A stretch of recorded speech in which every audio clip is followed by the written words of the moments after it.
Welcome everybody to the Business Backstory Podcast. I'm your host, Lou Soriano. I am also a certified financial planner based out of Smithtown, New York.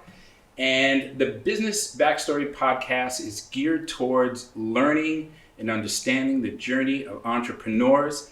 And I'm very fortunate to have a very special guest today, Mr. Jimmy Giugliano. Thank you. He's a dad. He's a husband. He's the number one broker out in the Hamptons, correct? Yeah, Ed Nessseeker is the number one broker, 4 years running. 4 years running.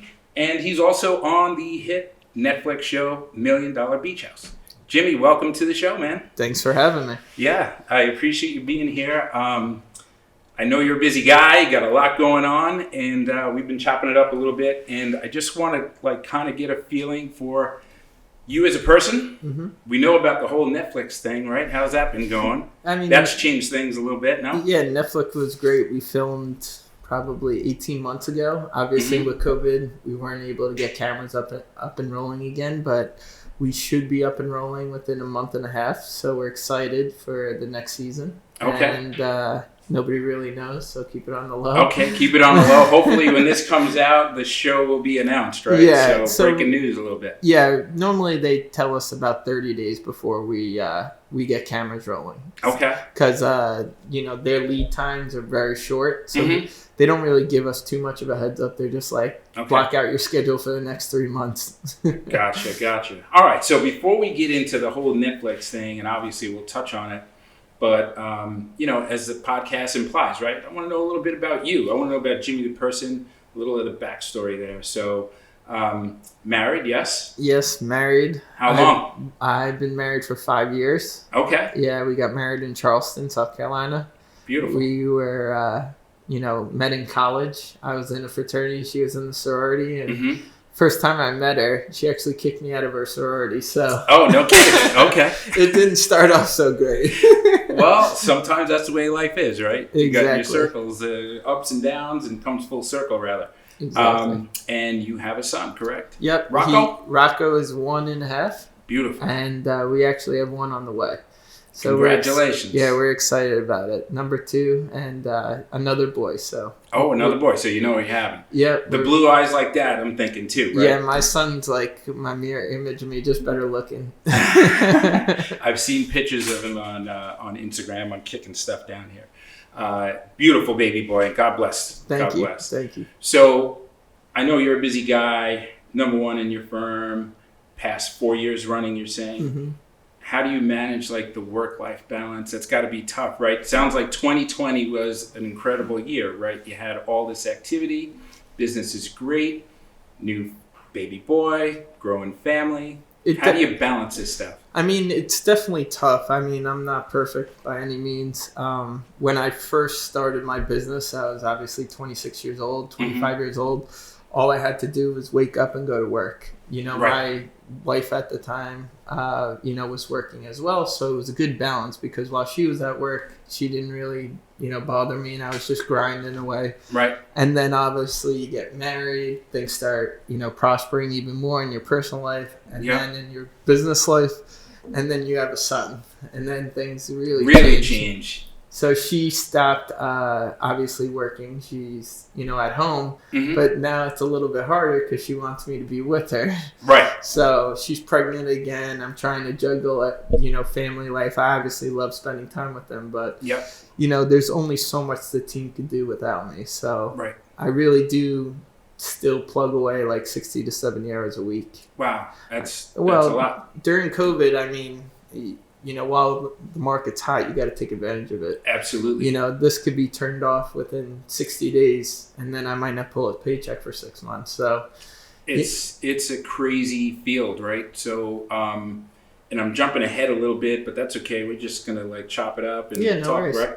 I read an article in the Wall Street Journal just this week, and they were talking about how there's more realtors than homes for sale nationwide. It's like a hot field, right? And I think part of it is because 2020 happened, right? And everybody's reevaluating their lives, their careers, and they're saying, hey, this is a career, flexible schedule. You guys make it look easy. You're on TV, you have these hit shows, you're selling multi-million-dollar homes, and the commissions are incredible. But that's not like No, the way it is. There's a lot of work that goes into this, right? Yeah, I mean, my first year, I always tell people I made $28,000. So, Wow. everybody thinks it's easy breaking in. And, Mm-hmm. I've been very successful. But my first 2 years were rough. I mean, I don't want to, ever admit this, but you contemplate your next opportunity, right? Wow. You go to your, accountant and you see 28,000 after you work 50, 60 hours a week. And Right. you might take off 2 weeks the whole year. And you're questioning yourself, like, should I keep doing this? Should I keep plugging through? And, I'm not somebody who's a quitter. So, there was probably about 7 brokers that I started with, and Right. I'm the only one still working in the field. Right. So, there's something I read, like 80% of brokers quit within 12 months. Yeah. So, you really got to stick to your guns and really see at least 2 years out. I always tell people, if you're not happy with your job, Mm-hmm. then obviously this might not be for you, Right. for you. But if the income is the only thing holding back, you got to build your rolodex. It just doesn't happen overnight. A buyer doesn't walk in and say, hey, sell me a $6 million house. It just doesn't happen. It doesn't happen. No. And people don't realize, like, oh, I'm the best seller. I was in insurance sales. I was in car sales. All these It's a whole nother thing, right? completely different. You got to learn the market, and especially nowadays, the buyers are so smart and Yes. they're so educated. So if you're not bringing add value to the, obviously to them and to the acquisition, Mm-hmm. they don't need you. Right. They'll go direct to the seller. Yeah, it's like just the transaction at that point, right? Exactly. And buyers are sometimes very foolish because they think that they're saving on commission. Mm-hmm. But there's deals all the time in the market where it's for sale for $8 million and it trades for 7.5. Right. But little did they know I could have picked it up for 6.8, and they're paying one commission. They think, but we already have pre-negotiated contracts. Right. So they're just paying the sellers twice, the Yeah. selling broker twice. So they're not saving any money, and they Mm-hmm. end up spending more. Yeah. So, there's, and everybody works different. Some people like doing their own research and going direct themselves, Right. which is perfectly fine. But Mhm.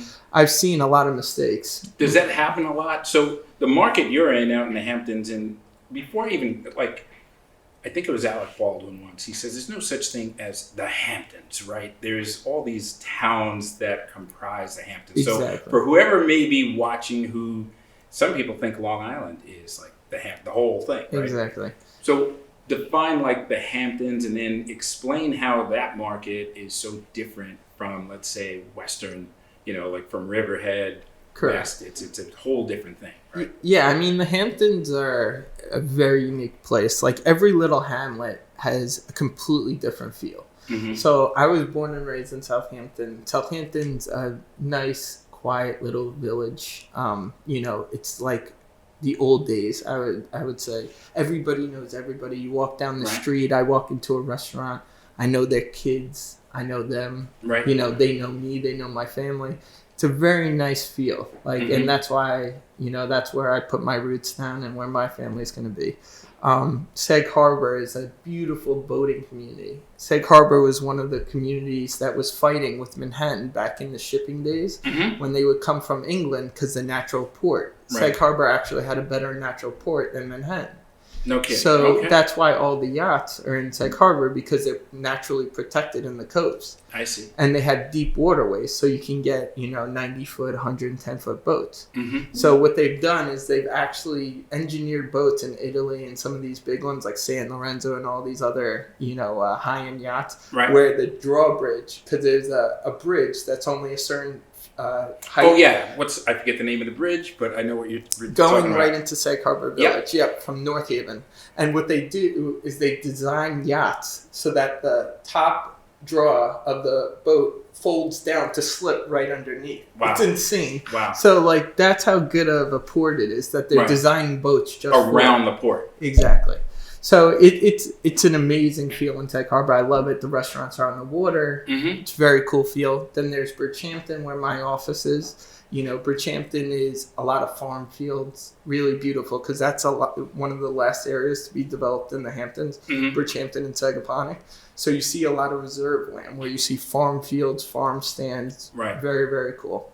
Parts of Watermill as well. Okay. And then you go further east and you hit East Hampton, and then you have the beach communities like Amagansett and Montauk, which are completely different. Right. And Montauk is like a whole nother thing, right? Because people just go out there. That's like kind of a party town, especially in the summer. Not when I was growing up. I mean, we used to go out there to Heather Hills camping. It was a lot of families back in, the late 80s, early 90s, even going into the 2000s. It's only within the last 10 years that's really shifted to the 25 to 30-year-olds. Okay. And they're really trying to slow that down because it's getting a little out of hand, like the share houses. My kids, like my daughter Lauren's here with us. Her friends like going out there. My son goes out there with his friends. And it has changed, I guess. So how has the Hamptons changed, like from when you were growing up there as a kid to now? Like, I would think you have more of the people just coming in for the weekends or just day trippers, or is that a thing? Because traffic is horrible. It is horrible. It's horrible. That's like one lane in, one lane out, right? That's why I don't leave the Hamptons. This is like the first time I've been west of the canal in like a year. That's funny. But to be completely honest, the Hamptons were only Memorial Day to Labor Day. There was seasonal. Yeah, very seasonal. And Tuesday is called Cactus Tuesday because the Monday after Labor Day. Tumbleweeds out there. Yeah, tumbleweeds. And you would be able to walk in a restaurant and there would be nobody there. Nowadays, they're staying longer. They're getting in early May and they're staying through September, October. The weather is actually better in September, October than it is in June. Right. So they're staying longer. The farm stands, there's more events, there's more things to do. So it's becoming like almost a 6-month term instead of a 3-month term, which is nice because, I mean, you're spending all this money. Why not spend a longer time period out here? And yes, it might be only weekends because the kids go back to school in September and October, but they're all coming out on the weekends. Interesting. Yeah, and the ocean's still really warm. It's actually warmer than it is in parts of July. All right, so now listen. I'm listening to you, and I realize that you being a local has tremendous advantages, right? You know the history. I'm getting educated about Sag Harbor and the ports and all these things. So I would imagine there's some realtors out there who, are they seasonal as well? Like, do they kind of migrate? Yeah, I mean, even some of my coworkers are seasonal. Some people work in the city and then they come out in the summer. Correct. They try and do some deals out. I mean, God bless them. I don't know how they do it. I would never go to the city and do a deal. Right. I mean, I've been in the city a million times, but it's so far. It's a different market. Different market, and you can't educate your buyer enough to you're actually doing them a disservice. 100%. Yeah. I mean, they're asking me questions just so that they could sell it because they don't know what they're talking about. Gotcha. Finding rentals. I mean, they don't know if the owners are crazy. I mean, everybody thinks when you rent, it's just about the house. You need to know if the house gets repaired, if the owner's a liability or not. There's so many things that go into it even before then. Like my clients, I'm like, yeah, you can't rent that house. Right.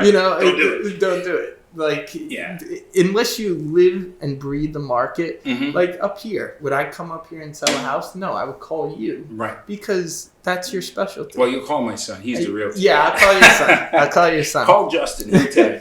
But, that's a very interesting thing. So what I've noticed, again, being local, just hearing you, I could tell, like, if I was out there in that market, right, I would want to speak with somebody like you because you know all the granular details. Like, you are local. So even, it's like when you go on vacation, you want to go where the locals go, or you want to learn about, the area from the locals. So you're kind of like, a double threat there, right? Of course. And you see so many mistakes that get made when they don't use the right professional. I mean, you see a trade go through and you're like, how did somebody pay for that? Like, how did they spend that much? That's 20% over what the market value is. Right. But that's because they had a broker who just pushed them to the wrong thing. Right. I mean, I see it all the time. It happens, and I love being on the other side. Of course. Right, yeah. I'm sitting there, and I see a broker from New York City bring their client, and it's like, I could already see the money signs because they don't know what they're looking at.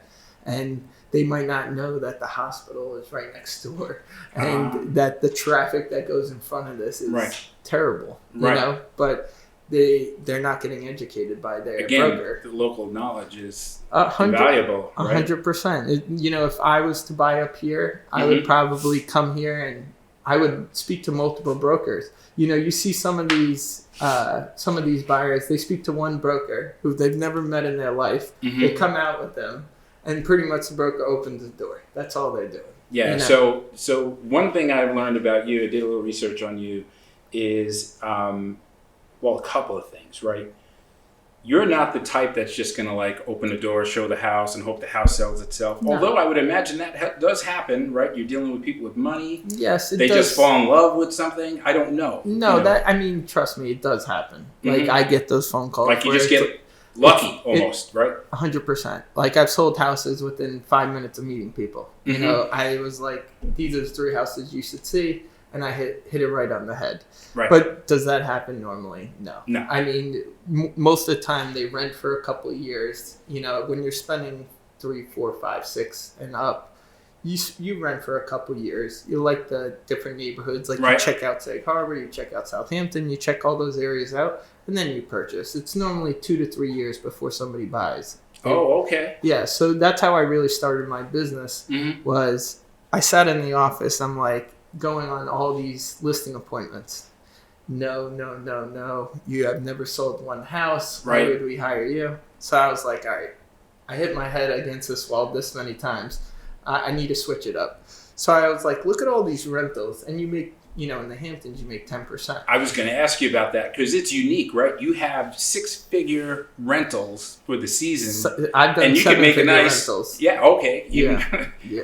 That's a nice commission on a rental, right? Where exactly. Like there's almost, I'm sure there's other areas around the country, maybe around the world, but it's unique, right? That's not common that you can make a living off rentals. I just did a rental last week for $1.8 million for 4 months.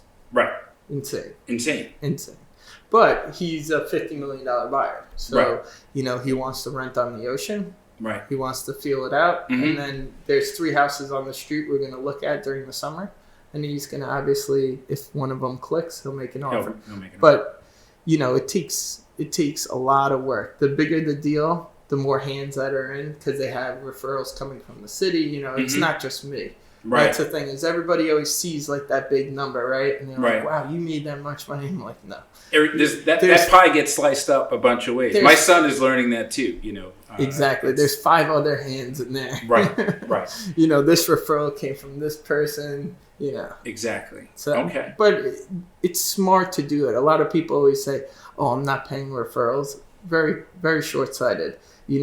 I do one deal, I might make only 50%, but you get 5 deals, so out of that one deal that you got 50% on. Exactly, because the other referral, the agent referral keeps feeding you, or their friend who you sold something to buys something from you. Gotcha. So it just rolls, it just keeps rolling. It's a snowball. Okay, cool. So let's back up a little bit, because we're going right into the business thing, which is great because like I told you before we started, there's so many realtors out there now, and they look at these shows, they see what you guys do, and they want to know a lot of this stuff that you're talking about now. These are like the things that I think help make you successful and stuff that they can learn from. Of course. It drives me crazy when I hear an agent say, the first thing you walk in, this is a 4-bedroom, 3-bath. I'm like, yeah, we knew this right, that's why we came here. Yeah. It's like, tell me something I don't know. Lots of natural light. Exactly. Tell me something that right? The restaurants are a mile away from here. Tell me something that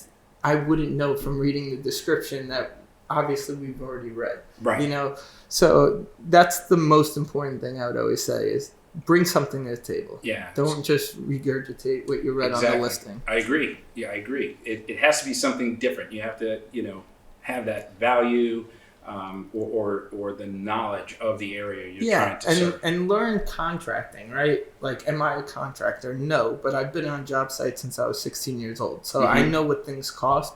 And it's generalization of the numbers, but when you look at a house, they ask me, how much does a bathroom cost to renovate? You have to know those numbers, right? So you're bringing more, and you have to have the contacts to get them done in the proper time period. Yeah. So that's part of being an agent, is being a resource, Right. And if you're like the quarterback, you're the point man, right? Exactly. So even if they like the house that they buy from you, but they want to renovate, and now you're adding value by saying, hey, here's a contractor that could do those renovations. Exactly. Or spec build. I know you were and talking you bring about them that too. on the second showing so that you can get rough estimates so your client knows exactly what they're walking into. That's awesome. That's more than just showing of course 4-bedroom, 3-bath. And that's what I teach my guys and girls every day is bring something to the table. If you're not bringing anything to the table, you might as well leave. Right. Okay. Awesome. So let's talk about your career. You touched on being on contract sites, again, doing a little research on you. Where'd you go to school? You went to college? So I definitely... Let's talk about Jimmy in high school, college, and then what you did after college, and then we're going to transition how you got into real estate. So let's talk about that. In high school, I was always very competitive. I love sports. Everybody always was, I got good enough grades to stay on the teams just to make my dad happy. But, But I wasn't, I was in advanced classes and stuff, but it wasn't anything that I focused on. Like the business and stock market, I invested in stocks since I was 12 years old. If there was something I liked, I did it all the way. And if it's something I wasn't, I just did it enough to get by. Just enough to get by. Exactly. So, everybody always thinks oh, did you go to this great school? And even when people apply to, work for me, I don't look at a resume. I think I could tell within... This is important. Listen up here. Go. Yeah, it's true. I mean, I don't need you to be a neurosurgeon to sell a house. I need you to have personality, have work ethic. I need you to be able to communicate. Right. Within a 5-minute conversation, I could tell you if you're going to make money in real estate or not. Right. I mean, you can learn it, but it's a lot harder to learn it than if you already have it. So, I can tell. Everybody shows me their resume. I just put it down on the side. Right. You just want to have that interaction, and you could tell. Exactly. So throughout college, I actually got kicked out of my first college. Okay. And, which school did you go to? I went to Coastal Carolina. Oh, okay. I know South Carolina. I know some people who've gone there. Yeah. So I lasted for barely 4 semesters before I got the boot. Yeah. Good stuff. And then, I told my dad, and my dad's a doctor, so he's very big into education. My mom has a master's, so they're very big into education. But I already knew what I wanted to do since I was 16. So I was like, I want to be developing houses and be a real estate agent. Oh, so you knew that early on. So I thought I heard you say you were thinking about Wall Street and trading stocks and things like that. I was definitely thinking about that, but that was always simultaneous. I didn't know. I always had my groundwork. It was going to be one of those 4 core things. Yep. And the only reason why I stayed in school is because I figured Wall Street would need it, right? Right. So then I went there for 6 months out of college, thinking I was going to walk into this glamorous job. Right. And Goldman Sachs, they were just going to open the doors up. Exactly. For you, right? So I worked there, on Wall Street for 6 months, and then I got a promotion. And I'm sitting there across from the guy, and he's like, "Jimmy, you worked really very hard. We want to promote you." And I sat there, and I didn't say anything. It's the first time I was speechless in my life. And I said, "Mark, I really appreciate it." He was the guy that I looked up to up at the firm. Right. I said, "I really appreciate it, but it's just not for me." And he's like, "What are you talking about? You don't want the promotion?" I was like, "No, I don't want the job." And I quit that day. Wow. Because I just was not happy with myself. Okay. And, people always say... How old were you, Jimmy, when this I was when this 25. happened? Okay. So that's a pivotal time, right? Because I think it's your mid-20s when you start to really feel where you want to go and what direction you want to go in life. Yeah, because if you take too much... I'm not saying you can't do it later in life. I have people that work for me who were in advertising in the city, and they just started working for me, and they're in their 50s, and they're being successful in real estate. They used all their life experience in sales and advertising, which is, definitely different, but sales are sales, so you can definitely use some of that towards real estate, and they're very successful. So you could always change your life. Oh, I believe in that too. Yeah. Absolutely. But, I was at a point where I just wasn't happy with myself. I was, I loved the Hamptons. I loved the open air. I was in this tiny, crummy apartment. It was just... You're like, get me back out to exactly my hometown, right? So I came home. I worked a summer job, doing a sports camp that I always worked. And my dad said, you have until September to figure it out what you want to do. So this was in June. Okay. So over those 3 months... I just started brainstorming the things I was good at. Right. And I kept jotting them on, and I kept going back to working with Peter Kalos, who's like a family friend. He's like my uncle. Okay. And I used to work on his job sites, and he used to yell at me, and he treated me just like everybody else. Right. But awesome. I always remember sitting there and being like, I could do this. My uncle was very successful. I could do this. And then the real estate agents would show up in their fancy cars, and my uncle, he was, rough and tumble. He was like, why don't you speak to them? So I would bring people around the job site, and I'm like, I could do both. So that was like the aha moment. So that's how, and knowing what little I know about you, you do work with a lot of spec builders. Correct. From what I understand. Yeah. You said it here just a few minutes ago, like you have the in with contractors and contracting costs and things like that. Mm-hmm. So yeah, it seems like it was a perfect match, right? It was, but it did take until I was 25 to put that all together. Yeah, it didn't. But that's where the time comes in, man. Listen, exactly. I'm going to be 53 this year. I'm still figuring stuff out myself. Like a year ago, I never even listened to a podcast, and here I am sitting. Well, this is Jimmy my first doing a podcast. This is my first podcast. Is it really? Yeah. Cool. First time for both of us. Exactly. I've been on a few, but I've never hosted one. So awesome. Yeah, that's awesome. I didn't know that. But it takes some time sometimes to figure that out. And having kids in their 20s, my daughters, I have twin daughters. They're going to be 21 this year. My son, like I said, is 23. He's in real estate, and I tell him the same thing. I'm like, Justin, do it now while you're young. You have no responsibilities. And I tell him 5 years. You're saying 2. Well, at least 2. At least 2. Exactly. Right. But before you make a time. Change, you should do it because the income doesn't come. I mean, everybody. It's almost like an internship the first 2 years. Exactly. Right? That's the way you have to look at it. It's like going back to college. Mm-hmm. Like in college, I don't know, maybe somebody else went to another college that they actually learned something. But, they don't teach That's how school was for me, too. Yeah. I mean, they don't teach you about money. You get out of school and, they don't teach you about life. No. I mean, they teach you about history, which is, I'm a big historian. Like, I love reading that stuff. That doesn't make any money. How do you make any money from history, right? No, it could be a buff. Unless you're a teacher, Right. I don't know how else to make money from that. So, right. I always say, if you're not happy with your life, you got to make a change. I can't stand when people say, I'm not happy with my job. Right. Well, drop it. You might have to work a late night shift so that you can learn real estate during the day. I mean, I was working, at restaurants at night, just, making money because I obviously was making no money during the day.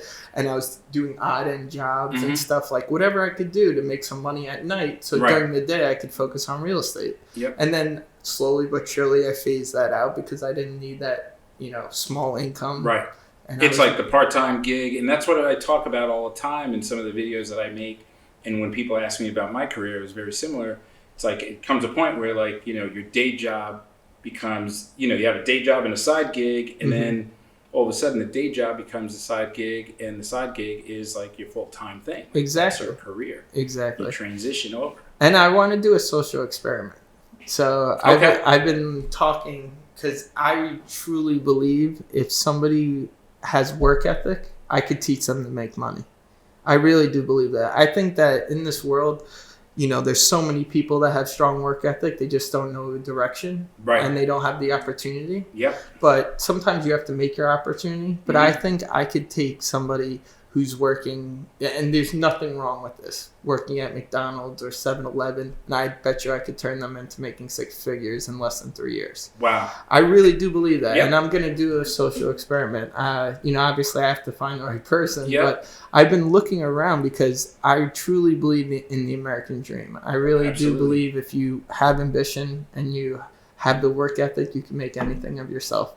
And I'm not going to sit here and say I'm not lucky because, sometimes things need to break your way. Even Mark Cuban says, he goes, absolutely. It's very easy to be a millionaire, but to be a billionaire, you have to be lucky. There has to be something that falls your way. And you read about these guys, and if you ever... You got to study other people, right? Because 100%. Successful people leave footprints, and you could follow that. It might not be exactly the way it would work out for you, but, exactly. There are blueprints out there to follow. Well, my best advice I've ever received is I was 26 years old, just started getting into real estate, and one of my very, very wealthy clients, he told me, look at your friends, Mm-hmm. and I'll tell you where you'll be in 5 years. My dad told me that. Yeah. My dad told me And that it's too. 100% right. I mean, I have a lot of friends that are very successful, and I have some friends that are still struggling a little bit. Yeah. But if you're around friends that are hungry as you start rubbing into each other, and it happens. It's and steel sharpens steel, right? Exactly. You want to be around people who have or are like-minded.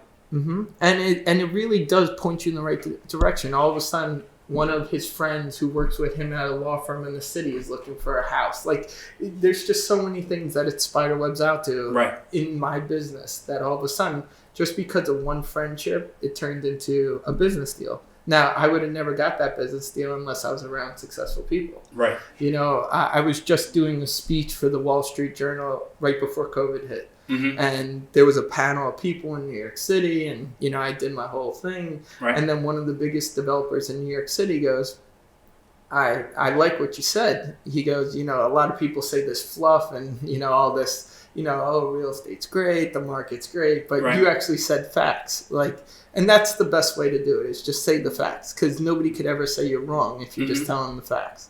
So he comes up to me, he goes, I have a friend who's looking for a house. I'll connect you. Mm-hmm. It's simple. I put myself in the right position. You were in the right, And then all of a sudden you get something just for being in the right spot. Right. And that's the whole thing. And it seems like you've done a good job of that with your career. The other thing I've noticed about you, Jimmy, too, is you work with a lot of other realtors, not only, like, I guess locally, but like in Miami. I see you talking 100%. To guys. I saw you talking to Jason Oppenheim, right? Yep, out in correct. LA. Yeah, he's a great guy. I've seen you speak with people in Miami, I think Israel, like, you know, I'm like, wow, this guy is really networking. Well, that's outside of his marketplace. Like, he's not just sitting in his. Correct. You have to focus on your market. Now, if I was selling real estate here, I don't know if I would focus as much, because I don't know how many buyers are really coming internationally and from other parts of the country. But in my market, 90% of my business comes from Manhattan area. Mm-hmm. So Brooklyn, tri-state area, parts of Connecticut and northern Jersey, Florida, international, and California. Okay. That's like 92% of my business is those areas. Wow. So have I ever had a buyer from Kansas or Texas no, I haven't. Mm-hmm. And maybe one day I will. But predominantly, that's where they come. Yeah, and so that's why you build these relationships, 100%. Right? Because you just don't want to wait and, you know, they're not just going to walk in the nest seekers and say, hey, where's Jimmy to show me a house? And if Jason or one of the other big agents in Miami or whatever sell a house for $20 million and they're saying they're going to the Hamptons, like this weekend, there's a developer named Aldo. He's a really nice guy. He's from Italy and stuff. He bought something from an agent in LA, wants to look in the Hamptons. I got the connection, and now I'm taking him to see places this weekend.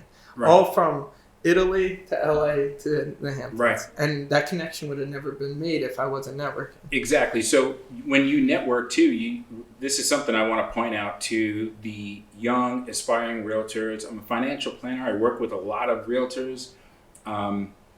On Instagram, I have however many followers, it doesn't matter, but I'm willing to bet you half of them are realtors. Mm-hmm. And I work with so many of them, and I try to get them set up on the financial planning side, right? Like, set yourself up as an LLC or an S Corp if it makes sense, do some tax planning, retirement planning. Like, that's my thing with these young professionals, and I get a lot of joy doing that. But I think the other thing they need to do is market themselves a little better, and the cell phone is like the easiest thing to do it with. 100%. And that's something I think, and that's I guess what I want to ask you. So you're working with, like, you know, people in other parts of the country, and you're saying 92% of your business comes from these areas. But like, what would somebody like my son, a young realtor, just starting out, year and a half in the business, what should somebody like him do, a new realtor, a year or two out, to get up and running and get his feet under him? And to tell you the truth, I am not the social media guru. I actually hire somebody at this point to help me. I pay her a monthly fee, and, you know, it's well worth it to me because, you know, the couple $100 I pay her per month Well, that's something they can do too, right? Or if they don't have it, they could watch what you're doing and just say, hey, this is what Jimmy's doing. I'm going to do the same thing. Exactly. It's not like we're reinventing the wheel. Mm-hmm. You know, you do some property tours and all of a sudden you get more followers, you get more connections, and all of a sudden, like, you know, I wish I had my phone in front of me. I could show you clients reaching out. Oh, where is that house? Yep. And I've seen it myself. I mean, that's how we connected too, exactly. through Instagram, right? Exactly. A couple of messages back and forth. I was like, oh, wow, this is a guy from the show I was watching. All of a sudden, we exchanged a couple of messages, and then here we are. And I point that out to my son and some of the other young realtors. I guess it's hard to get over that, you know, that initial... You're nervous, right? Well, about getting in front of a camera, talking to somebody you never met before. If you're too nervous for rejection, you're in the wrong field. Wrong field. So any sales field, for that matter, right? Exactly, and you have to put yourself out there. Even I get denied 99 times out of 100. Right. You know, but it takes one. Mm-hmm. All it takes is one. Yep. And you keep going and you keep going. And social media is new to me as well. I mean, I've been on social media, you know. Personally, right? Correct. But really pushing it now with COVID and everything, mm-hmm. the amount of leads that I get through social media. I mean, I'm selling houses through social media. Like, never in my wildest dreams did I think I would be selling a house and mm-hmm. getting a 6-figure check off of a video I shoot for a minute with my finger. You know, like, hey guys, look at this new brand new listing that I'm bringing on. You know, that's just like so far out there. And it's free. 16 months ago, and now it's working and it's free. It's right there. It's right there. And the things that I do too is, you know, one thing that's really smart to do is latch on to somebody who you want to be like, right? Look up to somebody, but also there's crumbs that fall off the table, mm-hmm. right? There's guys on my team that I've taught and they follow what I do. I obviously am, you know, if they take a client from me, I'm obviously paying them for it. Right. So really attach yourself with somebody you want to be like and take advantage of them by the opportunity. This guy, like, I can't be in 15 different places. Right. Like this weekend, a couple of my guys from my team are taking my clients out. So attach yourself to somebody so that you can learn and really start making money really quickly. And that's something my son thankfully has done. He's on a team, the O'Neill team. O'Neill team, I've heard of him. Yep, yeah. Dan O'Neill, young guy, sharp guy. Mm-hmm. They have a group. I think they have about, 10 or more. Awesome. On the team, all young, good-looking kids. Yeah, Dan's like 28 years old or something, right? Something like that. Yeah, he's Dan's a young good guy. Yeah, he's a young guy. I love seeing young guys kill it. Trust me. So do I, and that's why I try to do whatever little part I can to nurture their dream. Mm-hmm. And by that I mean, helping set up, because to your point, and I was listening to you very closely, first 2 years, it's like, it could be a little bit of a struggle, right? 100%. But if you're not planning, and then like the end of the year, you get a tax bill, it's like, oh, I did all right. I made 20,000, 30,000 my first year.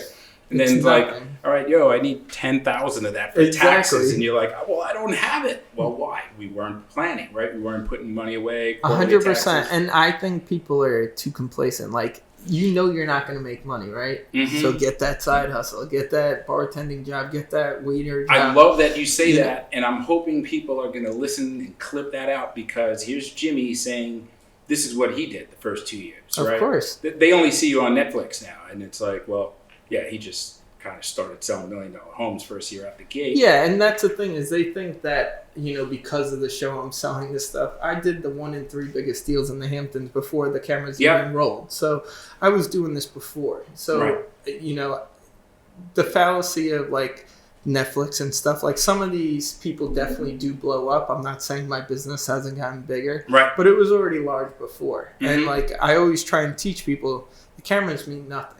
If you want to get in front of the camera, by all means, bring them a big listing. It's a double-edged sword, though, right? You got to be careful how you carry yourself on camera, too. Because 100%. It could swing the other way. Trust not me. The best way. Yeah, and it's not easy. Like, filming is not enjoyable. It's a lot of time, a lot of effort. Mm-hmm. All of a sudden, your business starts falling behind. Like, you try and juggle so many balls, and then you have a wife and a kid, and And that's why that was one of the first things I asked you. And I don't want to run on too long, but let's. I want to touch on a couple of things while I have you. Mm-hmm. And thanks again for being here, man. I really appreciate it. No worries. Really, really appreciate it. So let's talk about the Netflix show a little bit, and talk about So the way I see it, I'm an outsider, right? COVID's on, everybody's binge watching Netflix, and there's nothing else to do. I stumbled upon the show. I watched all of the episodes within like a day or two. And the thing I notice about your show and most reality shows is really like two types of people on these shows, the cast members, right? There's the big personalities, and then there's the people with like the big success, right? Prior to the show. To your point, you were kind of doing okay before the cameras rolled, and I liked how you made that a point. It's like, well, yeah, I was doing my thing before. Well, I Netflix. was. Just be clear, you right? You read some of these articles, and they're like, "Oh, James is prospering so much from the Netflix show." I'm like, these deals were done before the show even aired, so there's no correlation. Yeah, and you seem to like shy away from the camera in a way. Maybe I'm wrong. I don't know. You can correct me, but you seem focused on your work, running the team a little bit. Of course, you're a big part of the show. Correct. But we have a platform, right? And hopefully season 2 kicks off soon, and we get that going. But you have a platform where you can take your business to a next level, right? Right. So you want to show, for me, when I leave my family and I have to go to work, it's strictly business. Right. I mean, yeah, I could show you what I do on my off time, but how is that going to help me with my business, right? So when the cameras are rolling, obviously there's some events, like one of my events where we received an offer, like, yeah, I can let loose a little bit, have a couple of drinks, let loose. Right. But you're still there for business. People forget, like, just because you're at an event, you're still networking. This is my event. I have to be on the ball the whole time. Right. You can't be part of the party, right? No. I mean, that's after that. After the deal is done, then you can do that. Exactly. No, that's cool. So, but yeah, I definitely tried to keep it more business. Like, even some of my family members is like, you were so uptight, and I'm like, I'm not uptight. It's just I have a goal, right? And that's what you're focused. Yeah. You're focused. That's what it was, and that's how I saw it. Like when I saw you on the show, it was like you weren't involved in a lot of the drama. But listen, that's part of the show, right? Of and course. There needs to be a part of that. And it's like a recipe almost. Exactly. I mean, if it was just me being strictly business, it probably would have been too dry. It's no show. Exactly. But what I wanted out of the show was to be seen as the guy doing deals. Right. To be the guy, like I started Hamptons Capital. And I wanted to ask you, so what's next? So you had this platform, you might have a season 2, it sounds like, wink, wink, right? Yeah. What's next for Jimmy? Like, what do you got in the pipeline? So Hamptons Capital, I started about 12 months ago. So I've been helping fund deals, like raising capital, but I never really put a business together. So I started Hamptons Capital. What I've been doing is raising capital, and what we do is we buy the land, we build the house, and then we obviously sell it. It's spec house. So I've been getting 30 to 45% returns. So the investors are loving it. And then when you leverage it, the investing goes, the returns go up to 140, 180%. Wow. Your cash on cash.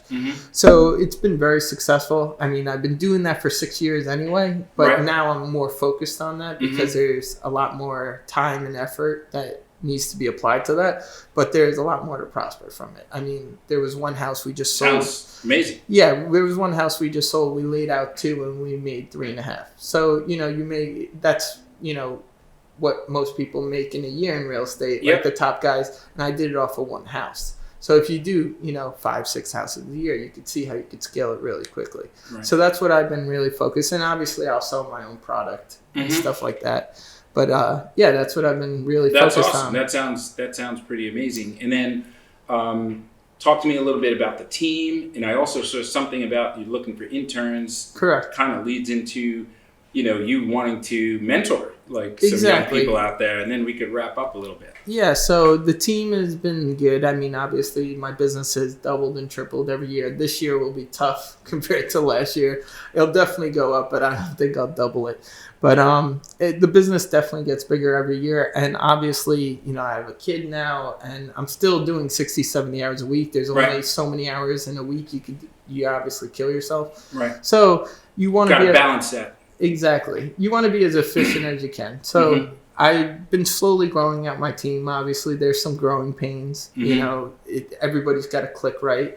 And there's been some people that have left the team, but mostly everything's been on the up and up. And so we started an internship program because, That sounds promising. I've been definitely like thinking how to give back and stuff, and like people reach out all the time. So what I did is we set up an internship program. Mm-hmm. We're going to have about 7 interns this year. And then out of the 7, about 3 or 4 of them will receive job offers after the summer. Amazing. Yeah, so, they're going to be competing a little bit in everyday real estate information, like setting up appointments and all that kind of stuff. Would this be part of the show in any way? A little bit. Yeah? Yeah, I mean, that's not your reason for doing it, clearly, right? No, nothing to do with the show. I mean, it might be like on one episode of like 5 minutes scene. Yeah, I got you. Because really, there's so many things we have to film. Like filming interns is not going to be the focus, but they, maybe some of them will be at some of the events or stuff like that, helping facilitate those. But if you ever need me to come out to these events, by the way, you're more than invited. You know how to it's like, yo, Lou, I need you to come out here. We got this thing going on. You're always invited. You're always invited. That. All right. But definitely the internship is like, all these people kept DMing me, like, how can I learn from you, all this? Right. So I figured this was the best way to set it up. Yeah. And I wish I could, I've had like 122 applicants. And we actually had to shut it down because it was just getting overwhelming. Yeah, and also like some of the applicants, to be honest, were like from Florida, from other states, which it's not feasible. Right. Like I really want to be teaching people, and I can't do it through Zoom or something like that. So we chopped it down to about 40 people. We interviewed them, and we've picked 5 already. There's about 2 spots left. That sounds amazing. Yeah, it's cool. And the interns are going to be like literally attached to my hip. Maybe not all of them at the same time, but they're going to be seeing my everyday life. So that's awesome. They should be able to pick up a lot really quickly. I got 2 more questions and we'll wrap up. So do you plan on sharing some of this like through social media? And the reason why I asked is, I mean, you don't have to document everything, right? But I think there's a lot to be learned from that journey. And this is like leads into this whole backstory thing, because somebody that you might be working with this year, let's say as an intern,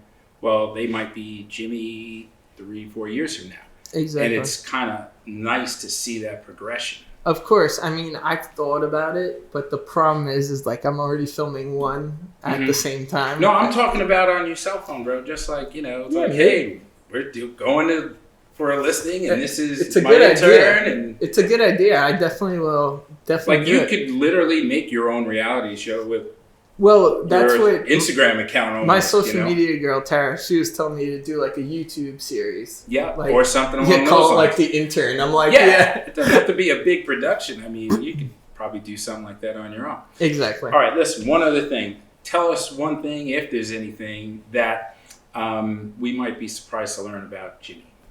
You would be surprised to know that, I didn't have it all figured out like I was telling you before. Like, I did get kicked out of college. I definitely... It's awesome that you share that, Yeah, too. I mean, I'm not perfect by any means. But the one thing I will tell you is no matter what, you got to wake up every day and be just as effective as the day before. It's so easy when you got your own schedule, right, to get out of bed at 10:30. Make your own hours. Yeah, but you have to get up. Wake up every day. I set up a schedule for myself. First 2 hours, I wake up every day. I'm on my phone answering emails, getting back to everybody, setting up appointments. The next 2 hours is new business. All I focus on is speaking. And what time are you getting up in the morning? So I'm a night guy. I work till around 10:30 at night. Yep. So I wake up at 9 o'clock. Well, I start work at 9 o'clock. I wake up at 8:30, hit the shower. You're working, doing these things you're talking about at 9 o'clock. Starting at 9 o'clock, because really, to be honest, none of my clients are taking phone calls earlier than that. Of course not.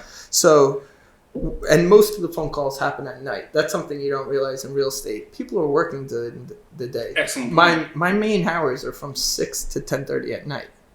Nobody really thinks about that, but literally, I didn't either. Yeah, most of my best conversation, the best time to speak to my clients is after dinner. So I'm constantly texting, emailing during the day, but they're meetings, so they're just hitting me back. At night is when you set up all the calls, and you get to really, steer them to the right direction. So the best thing I would always say is set a schedule and stick to your schedule. It's so easy to fall out of place, and it's so easy to give up. Do not give up and keep pushing. And trust me, I'm not a rocket scientist. If you work hard, you speak to any of the top agents, there was always a grind. Yep. Nobody just started at the top. And put yourself in these positions to be successful, right? Hang on the right people. 100% love. Awesome. You're going to come out this summer, though, for sure. As long as COVID slows down a little bit, you're man. definitely coming Let out. me know. I would love to. Exactly. Love to. So definitely. Listen, Jimmy, thank you so much for being here with me, man. Really appreciate it. Wish you all the success. You, your family, your new baby. Really, really appreciate the opportunity to speak with you today. Thanks for having me, Lou. Thanks, man. Thanks for See ya. watching, guys. See you next See you time. guys.